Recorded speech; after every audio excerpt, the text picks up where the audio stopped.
Kitcho, aka Mr. Boom Shakalaka. And now, Rick Sans and SergAndDestroy from Super Design Land. Boom Shakalaka. You two are the epitome of what people should be really doing. And it's just fucking cranking on a work. You guys crank out so much fucking work at a rate that's unreal, and the quality is fucking amazing. So it's like, if you do that, I guarantee you, like you said, you'll have times where, you know, it plateaus and shit like that, but like, don't ever stop. Don't ever stop doing art to focus on growing a following. Right. To me, that's so counterintuitive. It's just like, no. The art is going to grow your following. Right. Make cooler shit. If you're doing the same thing over and over and over and over again, you're getting zero traction. Try something different. That's what I did. Like, when I tell you, I sold zero of my original stuff. Zero. And I think that gave me that chip on my shoulder. It's like, oh man, I'm just not. I have all these cool ideas from, you know, me freelancing and me, like, you know, my old animator days and all my fucking old kooky little stories that, like, it was a chip on my shoulder. It's like, yeah, I'm terrified to show original shit, because when I did, it didn't sell. Yeah. But I realized, it's like, okay, hold on. I've been doing all these cons back and forth. Bro, for almost 5 years, that's all I did. Where I was just on the road.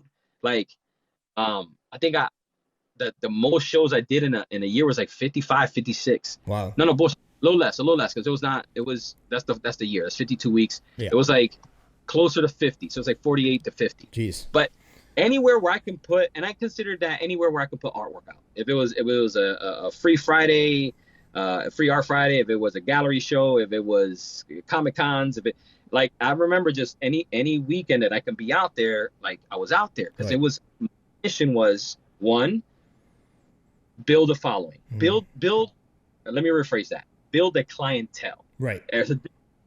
I wanted to introduce my style of artwork to the masses. Okay, well, the fastest and easiest way I saw that was fan art. I realized that fan art exists for a specific reason, because they come with a fandom. They come with people ready to buy your shit. Yeah, you know? That's like, recently I started getting back into like daily drawings, so I kind of like, okay, well, each day, if it's not each day, well, it's every other day. One for me, one for you, exactly. You know, so like, you know, the comic covers are like, okay, well, here's a Joker, right? I'll draw the Joker. But then it looks more classic or something, but still in my style. And then the next day I'll draw one of my characters as Joker, you know, so like, you can see, okay, well, here's his style, but the style is the same, but one looks classic, one is, you know, interpretive of with my character. So like, that's why with me, I made my guys all cosplayers, because it allows for the fan art option. You know, you smarter than me. You started with an original. Like, that's the chip on my shoulder, right? Like, I went hard and said, you know what? No, I'm going to rely on the style that I created to force feed all these fandom characters into the style. So it's like the simple coloring, the blank eyes, the mean mug, right? Those were like the signatures, because again, I picked up from different artists and from different people here. I'm about to turn on the heat gun on a can of spray paint. I'm going to show the camera right now some of your stuff. So this is the Jokers right now. He did all the Jokers in his style, and this is what he's known for, with like the floating bust forms and or heads. Again, so there's also very specific reason why I did heads, right? Yeah. I can crank out a whole series of fandom in a week. Right. As long as I didn't have to take care of like bodies. Now, mind you, when I did commissions and when I did pins or you know, there was definitely points where I'm like, nah, this deserves a full body. This character needs, whatever. But my stickers, like, if you see a lot of my shit, it's a lot of floating heads. It was an easy way to translate artwork quickly. Again, It was a business move and decision. Yeah. You mentioned that's what it was, because I didn't want to interrupt I didn't want to interrupt your train of thought, and one of the VR camera died and I had to change the battery real quick. The 5K camera is hardwired in, so we're good on that one. But my thought was, you were talking about how like followers don't necessarily convert to sales, and people are so hyper focused on that, where like it might have been at the early ages or the early days of Facebook, but between like MySpace and Facebook, but when we had our clothing line, it was worn on MTV, it was in Nintendo commercials, our record art was on HGTV, but none of that converted into stuff like selling like crazy. It's just something cool that happened. Listen. Yeah. You and I both know how fucking badass it is for you to see your work in a commercial. Oh yeah. In a print, in on TV. Like let's not kid ourselves. Like that gets us every single time. But like you said, not always does that convert to sales, right? Like like I can say, hey man, my shit was on fucking TV, and that really is even till now hasn't really. It's led to some opportunities, right? That led to some sales, but it wasn't like, oh, I saw your artwork here, I'm gonna buy your. No, it was never that beautiful of a connection. So it's like I think people fall in love with that. People fall in love with the hype of like, oh, so and so retweeted me. Oh, this celebrity just is rocking my thing. It's like cool, but I can promise you, it's not that hard, right? Like you know this. Yeah.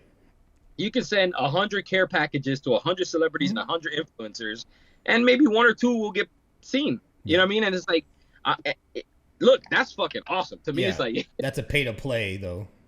It's a pay to play. Yeah. It's a pay to play, right? So it's like, if you go down that route, well, then let's look at your stream. Let's look at your social media accounts. Well, start paying. Yeah. I promise, if you start paying all their fees and all their like ad tools and all that stuff, you're gonna get more likes. You're gonna get more this one. But it does.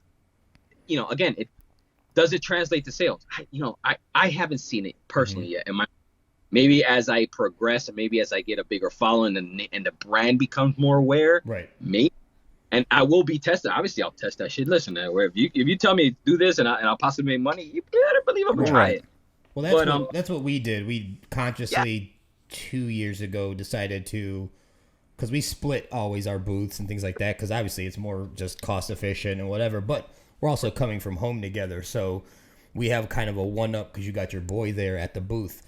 But, like, I know about his stuff, he knows about mine. So if for some reason, like, I'm either helping somebody else or having a good conversation, and, he knows we're like, oh, somebody else comes up, he can go over there and help out. But, like, we want to see each other succeed, and a lot of people don't have that. It's competition, it's competition. Where or it's just free for all. Like people are like, well, he went to go piss, so I'm not gonna talk about his stuff. Yeah. So like with us though, it's like if this dude out of nowhere, somebody hits him up and he blows up, cool. Like that's my dude, and like I'm happy for him. But like when that's why we started like, well, cool, we'll brand ourselves, because we had a lot of like collabs and different names and things. As we decided, like, okay, well that was fun, but that didn't pan out. We're still like two people as part of this whole, and then Decon was like, okay, we do customs, we do this and that. Like, okay, when are we going to break out of the customs that are just like mass factory produced? Like when are we going to get into like either supporting a friend's piece at our table that's customized or just our own stuff? And it wasn't until about, like 2 years ago or so. No, it was like 2019 was like really the 18 first. 18 and 19. Yeah. It was that change of venues. Of Decon that where we did it was the transition of us doing like making the bulk of the money from fan art to making the bulk of the money from originals. Yeah. Was during that weird. Yeah, like, and we just decided to like, okay, well, if we're leaving Pasadena, which we had the good following every year, it was like blockbuster after a first couple learning, you have your growing pains from here and there, but like once we were hitting every year, and people were coming back to the booth like, oh, they're here type stuff. And then it's like, nope, we got to move now, and we're like, oh man, this is rough, type and deal. Never been as good. Yeah, so tell Ben right now. Yeah. Wait, he knows. It's like branding wise, like now we're glad that we made that jump. because Yeah. this is me, I'm Serge, I'm whatever, and then this is Rick, he has his stuff, this is who he is, this is why his art's this way. Like you with your gorilla and putting in everything towards like your universe, which you can talk about, like if you want to show off that Megatech, Rick. No. Like Too heavy. You've put everything into your production runs and Yes. you know, like trying to tie in, and you have a color scheme where a lot of people don't go when they think branded, they don't think of color schemes. They don't think of, you know, they may, I just got a logo on stuff. But it's a lot more than that. Like you have a reason behind your colors. Like for me and you click on not just the art and hustle level, but like we're both Puerto Rican, so when you throw the flag on everything, like it got me to start throwing the flag on everything because like, you know, I got a flag on my body. You know, that's part of who I am, where I'm like, well, screw this. Like, yeah, if my toy sells, I want the flag on it now. And, you know, and it's, you know, that's just a big part of us. So, like, if you want to talk about, like, why you put stuff a certain way in your toys and what the green and black is and what your universe is. You know, it's my little secret, I guess is what it is, that I finally fucking revealed, right? So I want to go back to the whole teaming up, because I got to give a lot of credit to Dad's Cartoons, because we did a very similar thing, Yeah, right? he's awesome. When we won the that dude's legit. Yeah, he's a tremendous individual, fucking amazing stand-up guy. And when I started seeing, when I started having trouble paying for tables, he was the one's like, nah, you're not missing a con. Like, you're not gonna miss an opportunity to make money. I'll cover the table, pay me afterwards. Yeah.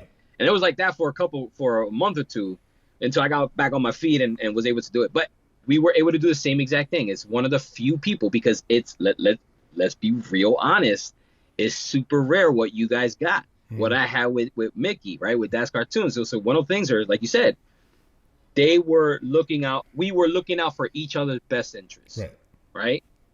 He knew how to run a crowd just as much as I could. Yeah. If I had to step away, he was selling my stuff just as much as I would sell his stuff if it was going away. Those partnerships are far and few between. Absolutely important. And I'm happy. This is why I fuck with you guys, because I know that there's a little bit of a sacrifice there. It's like, well, yeah, I can while they're gone, I can outsell and outbid my stuff and like fuck this other dude. But the fact that respect is there is incredible. And you know, again, which leads me to where the status is today, right? So I'm doing all these cons. You know, we're me and Dad's Cartoon decided to call it like the Playful Dads Initiative. It was like, you know, we were getting crowds of people. It was really fucking weird. It was super like out of body experience of like, oh my God, like there's something here. Even at smaller venues, mind you, we were every weekend, like we were out somewhere. You know what I'm saying? Like he wouldn't travel far, so I would do the single shows a little further on my own. Sometimes I brought his artwork too, things that I knew could sell, and I know I could put money in your pocket. You help me, let me help you, type of deal. Right. And the more I did shows, the more, you know, like the more this is where it started. The more that chip I had on my shoulder of like, man, I can't sell originals. I'm looking at all the hustlers. Now, mind you, I'm seeing them week in, week out. They're selling their own comic books. They're selling their own characters. They're selling their own toys. And I'm just sitting there like, damn, like this is like, what am I doing here? Like, this is what I want to be doing. And now, mind you, like I said, I'm an old school animator. So it's like, you know, when I got out of college, that's what I was doing. I was 3D animating. And a lot of my favorite part about animating was the storytelling part. Yeah. Right. So it's like when we were taught to create these Bibles, right? They were called animation Bibles. Like you have a concept. Okay. Well, when you animate something, I need to know not only where is he going, but what is his motivation? Why is he bending over to pick up a mushroom? Why is he running across a field? Like, you know, so you would literally sit there and if you were doing a 10-second animation of a walk cycle, you had to explain, well, why is he walking like that? Why is he walking with a swag? No, why is he limping? Why, you know what I'm saying? So like you would build out these worlds, mini worlds, but like, hey, this is Raul and he owns a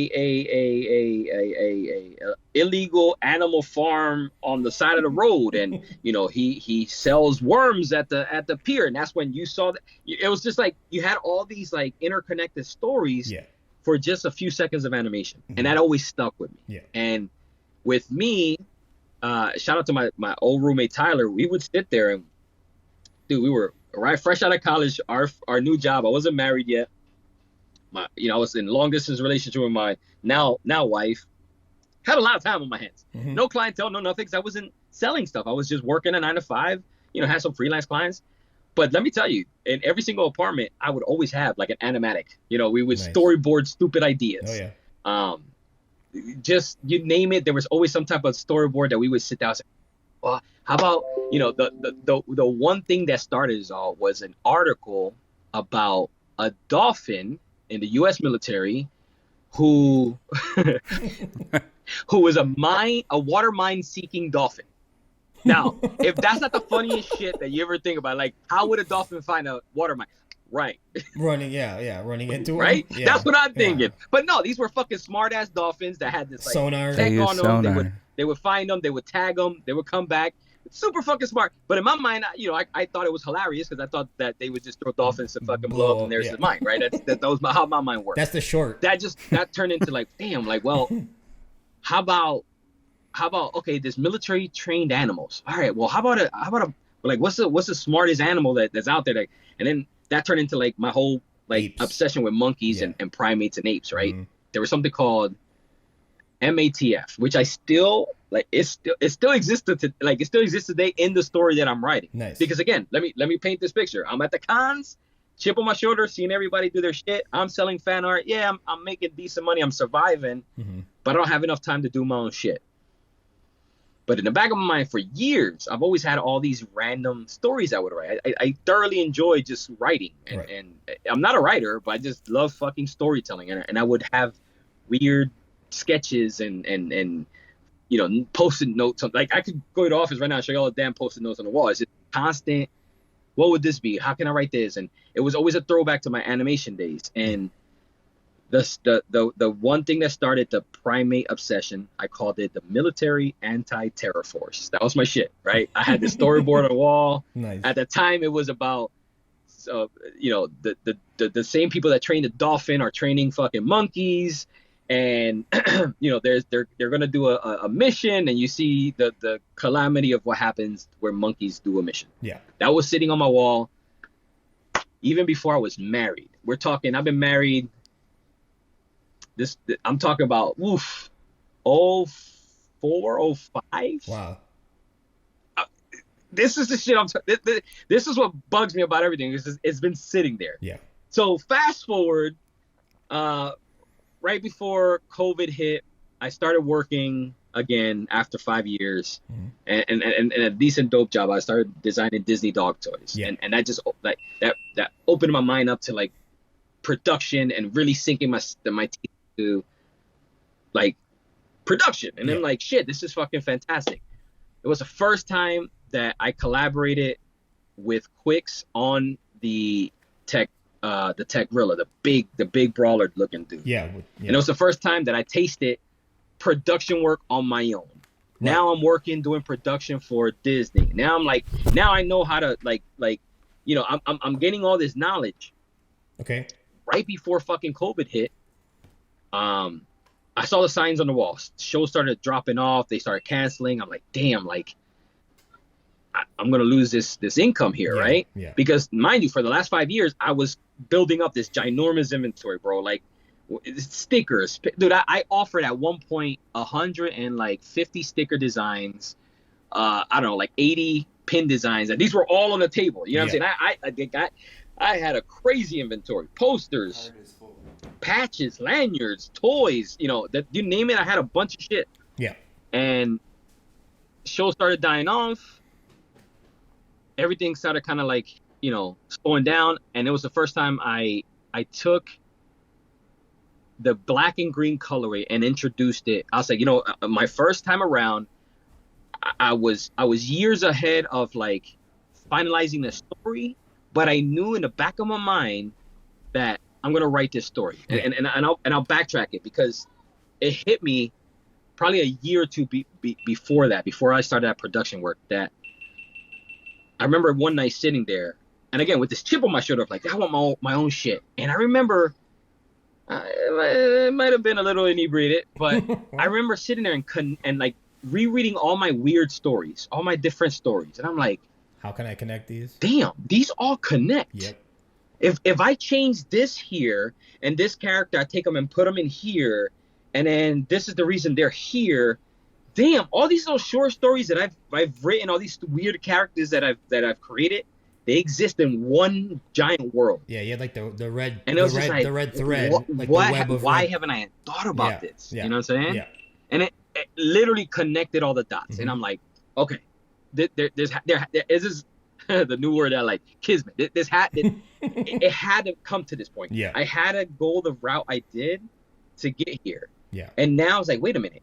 So I sat back, dude, and I just started writing. I started connecting the different stories I put together, MATF being one of them. MATF is literally a chapter in what I now call the Prime Ape Chronicles. Right.